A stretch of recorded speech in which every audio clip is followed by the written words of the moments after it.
গত 2 দিন আগে বাংলাদেশে বিমান দুর্ঘটনায় অনেক লোক মারা গেছে আর অনেক লোক বর্তমান হসপিটালে আছে।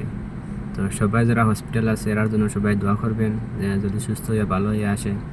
আর যে মানে মারা গেছে সবাই তার লাগে দোয়া করবেন যে তারা জান্নাতবাসী করে দিত।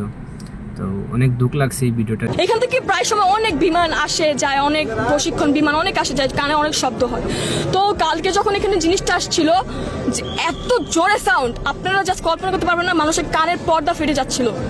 জিনিসটা আমি জাস্ট 5 সেকেন্ডের মধ্যে দেখি এখানে এসে পড়ছে। আমি জাস্ট কল্পনা আমি জাস্ট বুঝতেছিলাম না যে আমার কলেজটা হচ্ছে কি। হঠাৎ করে দেখি বাচ্চাদের কলেজটা ফেটে, আগুন ফেটে এই উপরে উঠে আসছে। আমি বলতেছি এখানে তো অনেক বাচ্চারা আছে। আমি দৌড় দিয়ে এখানে আসতেছিলাম আর আমার মাকে বলতেছিলাম, মা বাচ্চারা মরে যাচ্ছে মা। আমি এখানে এসে দেখি কিছু কিছু বাচ্চার পাটা ছড়ায় আছে, কিছু কিছু বাচ্চা মরা দেহ ছড়ায় আছে অর্ধেক। আপনারা কি তাদের বাঁচায় আনতে পারবেন? তারা কি আর জীবনে তাদের মা বাবার